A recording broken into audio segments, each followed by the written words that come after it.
ज़्यादा धन संपत्ति बनाने के लिए ज़्यादा कमाना ज़रूरी नहीं होता है दोस्तों। इसके एग्ज़ाम्पल मैं कई सारे देखा हूँ, जो बहुत सारे पैसा कमाए, लेकिन आज कुछ आदमी को ऐसे भी देखा हूँ, जो कम कमा कर के भी उससे 4 गुना धनी है।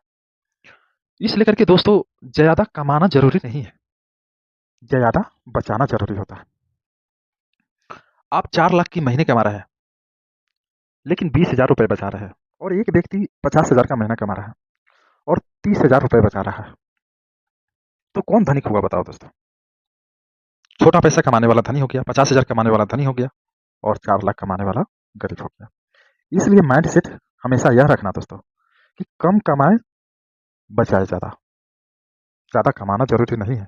हाँ, अगर ज़्यादा कमाते हैं और ज़्यादा बचाते हैं, तो और अच्छी बात है दोस्तों, बचाइए। लेकिन ज़्यादा कमाना और कम बचाना, ये अच्छी बात नहीं है दोस्तों।